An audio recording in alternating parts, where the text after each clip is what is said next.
وقفے کے بعد کیپٹل ٹاک میں دوبارہ خوش آمدید۔ آج ہم بات کر رہے ہیں جناب عمران خان صاحب کے بارے میں بہت سے الزامات لگائے جا رہے ہیں، کچھ سوالات کیے جا رہے ہیں، کچھ سوالات ہم کر رہے ہیں، کچھ نذیر ناجی صاحب کر رہے ہیں، کچھ فاروق سلیم صاحب کر رہے ہیں۔ نذیر ناجی صاحب کوئی سوال اگر باقی ہے تو وہ بھی آج کر ہی ڈالیے۔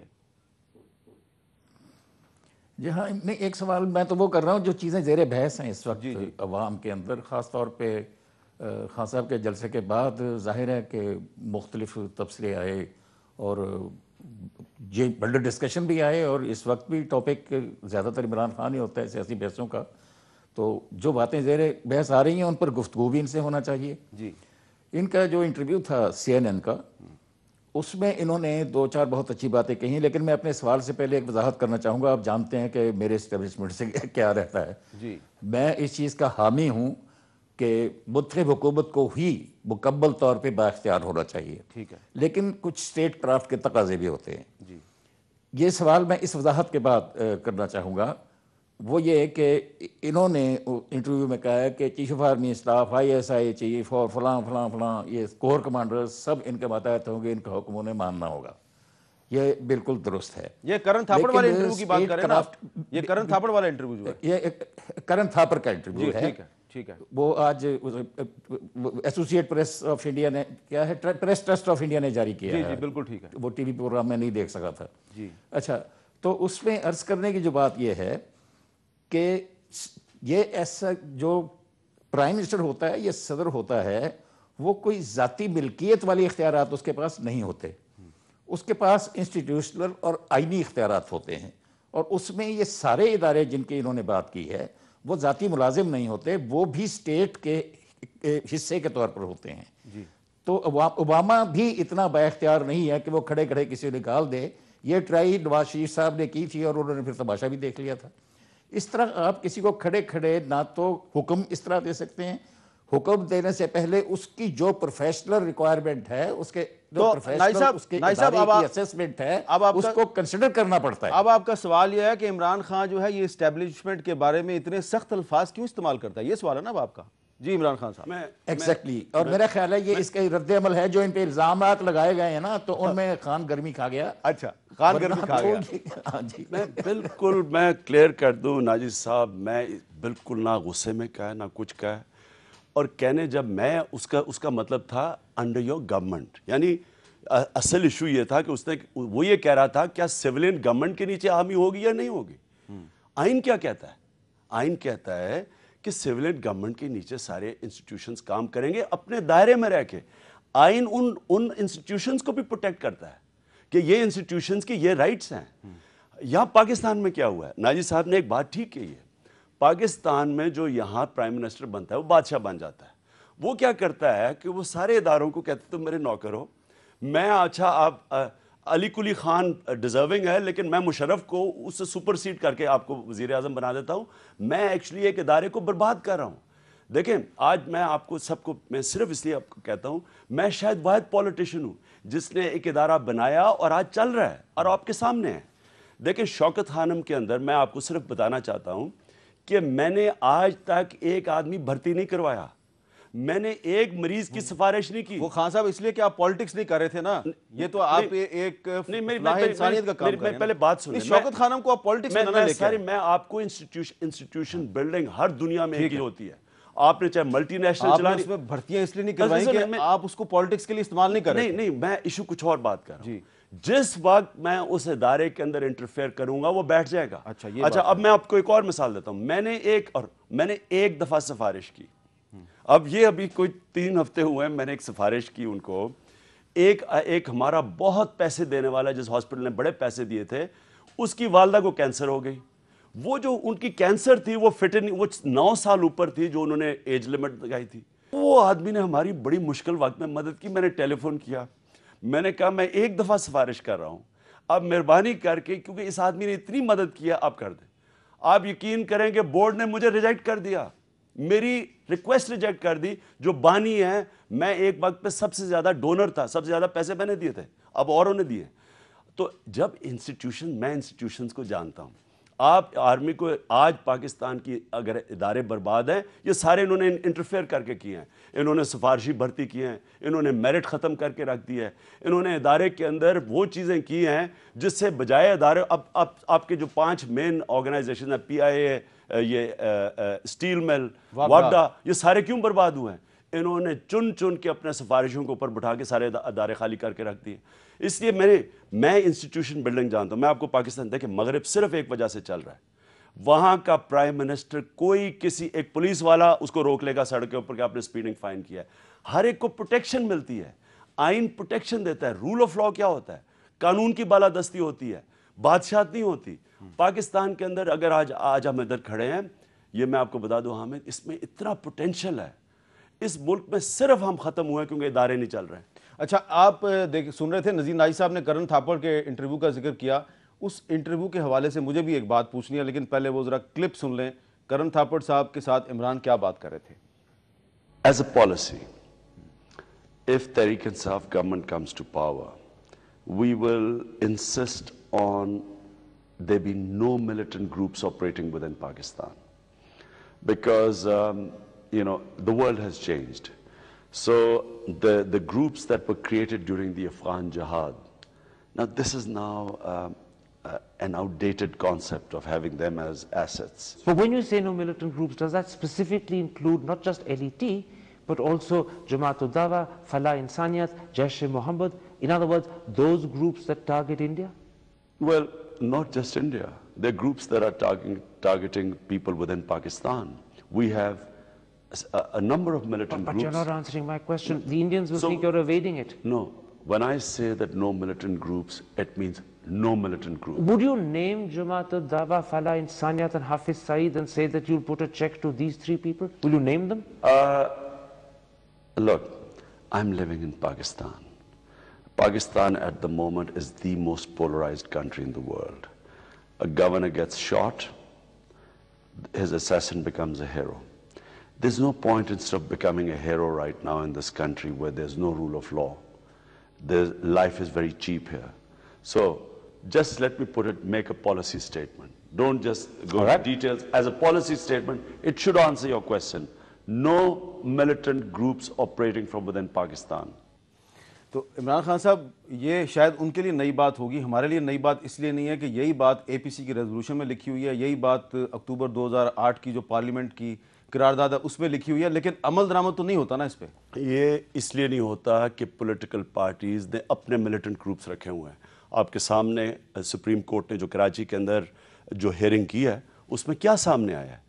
سپریم کورٹ کی خود سٹیٹمنٹ آئی ہے کہ پولیٹیکل پارٹیز نے اپنے ملیٹنٹ گروپس پالے ہوئے جن کو تحفظ دیتے ہیں. یہ کمٹمنٹ آپ نے دے دی ہے کہ اگر آپ اقتدار میں آگے تو کوئی ملیٹنٹ گروپ پاکستان میں نہیں چلے گا. دنیا میں کسی ملک میں اگر آپ نے لوگوں کو ہتھیار پکڑا دیے, آپ کے ملک میں امن نہیں ہو سکتا, رول آف لا نہیں ہو سکتا, اور سرمایہ کاری نہیں ہو سکتی, انویسٹمنٹ نہیں, اور خوشحالی نہیں آ سکتی.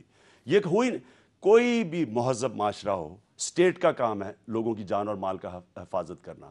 جب آپ ملیٹنٹ گروپس کو پکڑا دیں گے تو اسٹیٹ کو آپ خود ہی کمزور کر رہے ہیں. تو کچھ لوگوں کا یہ خیال ہے کہ جو کشمیر میں جو سٹرگل چل رہی ہے وہ تو ایک لیجیٹیمیٹ ہے, تو کیا آپ اس کو بھی بند کر دیں گے؟ میں کشمیر کی صرف آپ کو یہ بتا دوں کہ آج جو حالات ہیں, اگر ہم صرف اور صرف کشمیر کو سیاسی طور پہ کشمیریوں کی سٹرگل کو بیک کریں, 1948 ریزولوشن کو سامنے رکھ کے سیاسی حمایت کریں, UN ریزولوشن 1948 کی UN ریزولوشن کو سامنے رکھ کے ادھر سے سیاسی طور پہ ان سے بھی مذاکرات کریں اور ان کی سٹرگل کو بیک کریں.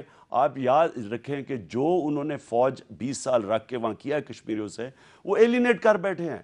جو پرو انڈیا بھی تھے وہ بھی سارے اب آزادی مانگ رہے ہیں. جی. تو اس لیے ملیٹنسی سے ان کو بھی نقصان پہنچ رہا ہے, وہ کاؤنٹر پروڈکٹیو ہے.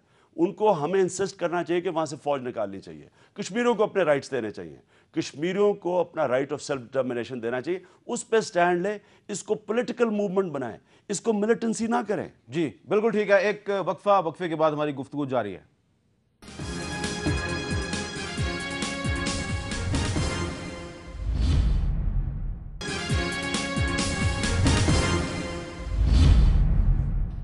وقفے کے بعد گفتگو میں دوبارہ خوش آمدید. عمران خان صاحب, عطاء اللہ قاسمی صاحب کو تو آپ جانتے ہیں, بہت ایک زمانے میں اچھا لکھتے تھے, لیکن جب سے میں نے نون کو فرینڈلی اپوزیشن کہنا شروع کیا تب سے ان کو ذرا اچھا، میرے سے آج انہوں نے اعتراض اپنے کالم میں یہ شکایت کی ہے کہ کچھ صحافی جو کہ تحریک انصاف پہ تنقید کرتے ہیں تو تحریک انصاف جو ہے ان صحافیوں کو تھریٹن کر رہی ہے، ان کو دھمکیوں میں فون کالیں کرتی ہے، ایس ایم ایس بھجواتی ہے، اور وہی کیا جا رہا ہے جو مشرف دور میں ہوتا تھا۔ میں سب سے پہلے تو واضح کر دوں حامد، ہم نے اپنی ویب سائٹ کے اوپر ڈالا ہے، میں نے اپیل کیا کہ کوئی تحریک انصاف کا جو بھی ہمارا سپورٹر بھی ہو، کسی کو کسی صحافی کے خلاف نہیں، کچھ بھی اگر اعتراض ہے اپنے پوائنٹ آف ویو رکھیں، لیکن کوئی غلط زبان استعمال نہیں کرنی چاہیے، بار بار کہہ چکے ہیں۔ آپ مجھے بتائیں، اتنا بڑا جلسہ تھا، اتنا بڑا جلسہ تھا، آپ وہاں حامد یہ کہتے ہیں نا کہ کسی نے کروایا ہے، جو جذبہ اور جنون تو ایک طرف، وہاں اتنی عورتیں آئی ہیں، خواتین آئی ہیں، آپ کسی سے پوچھیں ایک خاتون کو، ایک لڑکی کو کسی نے چھیڑا ہو؟ میری بہنیں وہاں تھیں، ان کے بچے تھے، کہتی ہم جاتے تھے تو لڑکے سائڈ پہ ہو جاتے تھے، راستہ دیتے تھے۔ یعنی اتنا ڈسپلنڈ، اتنا بڑا جلسہ کوئی کروا سکتا ہے؟ اچھا، اب تو یہ کہنا کہ ہم اتنے ایسے لوگ ہیں کہ کوئی ہماری تنقید کرے، ہمیں امید ہے کہ آئندہ سے آپ میں نے جو پھر سے اپنے کہتا ہوں، کارکنوں کو جو اپیل کیا ہے تو اس کا خیال رکھیں گے۔ بالکل۔ اچھا، اب کیا کراچی میں آپ ایسا جلسہ کر سکیں گے جیسا لاہور میں ہوا ہے؟ یہ کراچی میں جلسے کا اعلان کیوں کر دیا آپ نے؟ 25 دسمبر انشاءاللہ قائد اعظم کے مزار پہ انشاءاللہ ہم جلسہ کریں گے، لاہور جتنا یا لاہور سے بڑا، اور ہماری کوشش ہوگی کہ کراچی کے لوگوں کو اکٹھا کریں، خاص طور پہ اردو سپیکنگ اور پٹھانوں کو ہم نے اکٹھا کرنا ہے۔ ہم نے کراچی میں اس جلسے کا امن جلسہ کرنا ہے، سب کو، سندھیوں کو، بلوچیوں کو، جو پہلے بھی ہم نے اکٹھا، ہم کوشش کریں گے انشاءاللہ سارے پاکستانوں کو ایک نیا پاکستان، میری خواب ہے ایک نئے پاکستان کے لیے، جس میں ہم عزت سے پھریں، جو ہر پاسپورٹ کی عزت، جدھر خوشحالی ہو، جو میں اللہ سے دعا کرتا ہوں ایک دن کہ لوگ یہاں نوکریاں ڈھونڈنے آئیں۔ وہ نئے پاکستان کی انشاءاللہ یہ موومنٹ اب شروع ہو گئی، جو میں سونامی کی بات کرتا ہوں، یہ نئے پاکستان کے لیے کراچی میں ہم انشاءاللہ ایک ریکارڈ قائم کریں گے، اور وہاں ایک پرامن طریقے سے سب کو اکٹھا کریں گے۔ لاہور سے بڑا جلسہ ہوگا؟ انشاءاللہ میری کوشش ہے، اگر بڑا نہیں تو لاہور جتنا ہوگا۔ نہیں، لیکن کراچی اور لاہور میں فرق بہت ہے۔ آپ کو پتہ ہے کراچی میں ایک پارٹی کے خلاف ماضی میں آپ نے بہت کمپین چلائی، پھر آپ خاموش ہو گئے، تو کیا آپ کا ان کے ساتھ کوئی پیچ اپ ہو چکا ہے؟ میں کوشش کر رہا ہوں حامد کہ سب کا پیچ اپ کروایا جائے۔ دیکھیں، وقت ہے ایک جینوئن ریکنسیلیشن کا، اس ملک میں لوگوں کو آصف زرداری اور نواز شریف کے ساتھ بھی پیچ اپ کرنا چاہیے آپ کو؟ نہیں، وہ تو اور قسم، وہ ادھر ٹروتھ اینڈ ریکنسیلیشن، وہاں سچ بولیں تو پیچ اپ ہو سکتا ہے، ٹروتھ اینڈ ریکنسیلیشن۔ انہوں نے صرف جو این آر او ہے اس میں ریکنسیلیشن، ٹروتھ بھول گئے، سچ بولنا، سچ بتائیں ایسٹس کتنے ہیں۔ اچھا، یعنی کہ صرف ریکنسیلیشن نہیں، ٹروتھ اینڈ ریکنسیلیشن۔ جو نیلسن منڈیلا کا انہوں نے فریز بورو کیا ہے وہاں سچ بھی تھا، ٹروتھ اینڈ ریکنسیلیشن۔ ایسٹس بتا دیں کتنے ہیں، پھر ریکنسیلیشن ہو سکتی ہے، لیکن ایسے نہیں ہو سکتی کہ آپ یہ چھپا دیں سارے پیسے باہر، اور یہاں لوگ بیچارے بھوکے مر رہے ہوں، اور ٹیکس پہ ٹیکس لگائی جائیں، اور خود نہ ٹیکس دیں، پیسے بھی باہر چھپا دیں، اور پھر عوام کے پسینے کے اوپر اور مزید اور پیسہ بنائیں، اور پھر لوگوں کو روکیں۔ نیا پاکستان بنانا ہے آپ نے، لیکن خان صاحب ابھی تک جو لوگ آپ کی پارٹی میں شامل ہو رہے ہیں ان میں کوئی نیا بندہ تو مجھے نظر نہیں آ رہا، سارے ہی پرانے ہیں، کوئی کاف لیگ کا لوٹا ہے، کوئی پیپلز پارٹی کا لوٹا ہے، کوئی نون لیگ کا لوٹا ہے، تو لوٹوں کی بارات ہے۔ ہمیں دیکھیں پہلے ہمیں کہتے تھے عمران صاحب آپ کے پاس تو الیکٹیبلز ہی نہیں ہے، آپ جیتیں گے کیسے؟ دیکھیں جی آپ اکیلے ہی ہیں، اب جب لوگ آ رہے ہیں دیکھیں جی آپ نے 2 نمبر لوگ لے لیے۔ اب میں پہلے تو ان سے پوچھتا ہوں کہ کیا میں پاکستان میں سویڈن سے امپورٹ کر کے لے کے آؤں کینڈیڈیٹس لڑنے کے لیے؟ دیکھیں نا، ایک تو شہر میں الیکشن ہے، شہر میں تو بڑا سیدھا سادہ ہے، شہر میں تو انشاءاللہ ہم بیسٹ کینڈیڈیٹس آپ کو دیں گے، پڑھے لکھے نوجوان۔ اب دیہاتی الیکشن بالکل مختلف ہوتی ہے، یاد رکھیں میاں والی میں الیکشن لڑا ہوا ہوں، میں جانتا ہوں کہ دیہاتی پالیٹکس کیا ہے، اور اس کے اندر ایک امپیریٹیوز ہوتے ہیں، آپ کو دیکھنا پڑتا ہے، کیونکہ آپ نے کئی پولیٹیکل فیملیز یا اس علاقے کے لوگوں سے ہی چننا ہے، انشاءاللہ نسبتاً بہتر چنیں گے۔ لیکن میں آپ کو یہ بتا دوں، چودھری شجاعت نے کہا ہے نا، جو رہ گئے نا، جو تھوڑے سے 19-20 ہوا، ہم ان کو ڈرائی کلین کر دیں گے۔ لیڈرشپ آپ کی ٹھیک ہو، ڈرائی کلین پلانٹ جو ہے پنڈی میں نہیں، وہ عمران خان کے پاس ہے۔ جو ڈرائی کلین ایسے کریں گے کہ اوپر سے جب ہم ٹھیک ہوں گے، جب ہم آزاد ادارے بنا دیں گے، جب ہماری نیب آزاد ہوگی، اور جب ہماری عدالتیں آزاد ہوں گی، جب ہماری پولیس ڈی پولیٹیسائز ہوگی، جب ہماری بیوروکریسی کے اندر، ہماری سول سروس میں کوئی اپنی سفارشیں نہیں بھر سکتا، جب ہمارا ایم این اے اپنا تھانے دار اور پٹواری نہیں رکھوا سکے گا، آپ دیکھتے تو صحیح۔ اچھا، آپ کے لیے خبر ہے، کہ آپ کے ایک دوست شاہ محمود قریشی صاحب نے پیپلز پارٹی کی رکنیت سے استعفیٰ دے دیا ہے. اب آپ کیا اندازہ ہے, خبر کیا ہے آپ کے پاس, وہ کدھر جا رہے ہیں؟ آپ کے پاس آ رہے ہیں یا نون لیگ میں جا رہے ہیں؟ شاہ محمود قریشی کے اوپر کوئی آج تک الزام نہیں لگا سکا کہ انہوں نے کسی قسم کی کرپشن کی. ایماندار آدمی ہیں, پڑھے لکھے آدمی ہیں, اور انشاءاللہ وہ اسی پارٹی میں آئیں گے جدھر ان لوگوں کی قدر ہوتی ہے, ایسے لوگوں کی. تو ابھی تک تو کافی دیر ہو گئی ہے, سن رہے ہیں ہم, اسپیکولیشنز ہو رہی ہے, شاہ محمود قریشی صاحب نے مسٹری کریٹ کی ہوئی ہے, پتر ان کا آ گیا ہے, خود نہیں آ رہے, کیا مسئلہ ہے؟ انشاءاللہ 27 کو کراچی کا تو 25 دسمبر ہے, 27 کو بھی انشاءاللہ 1 لاکھ لوگ اکٹھے ہوں گے گھوٹکی میں. گھوٹکی میں بھی جلسہ ہے انشاءاللہ وہ ہوگا. اس سے پہلے وہاں ہم اکٹھا 27 نومبر کو؟ جی 27 نومبر کو جلسہ ہوگا. 27 نومبر, اچھا گھوٹکی, اچھا شاہ محمود قریشی کے مریدوں کا علاقہ, شاہ محمود کا اور تحریک انصاف کا, ان کے جوائننگ کرانے کا انشاءاللہ اکٹھا جلسہ ہوگا. اچھا عمران خان صاحب بہت بہت شکریہ, آپ نے بریکنگ نیوز دی. عمران خان صاحب کہہ رہے ہیں کہ 27 نومبر کو گھوٹکی میں جلسہ ہوگا جس میں شاہ محمود قریشی صاحب پاکستان تحریک انصاف میں شمولیت کا اعلان کریں گے. بہت سی باتیں کی ہیں عمران خان صاحب نے, بہت سے جو اہم سوالات تھے وہ ہم نے ان کے سامنے رکھے ہیں. کچھ اگر سوالات رہ گئے ہیں تو پھر کسی وقت اجازت دیجیے. اللہ حافظ.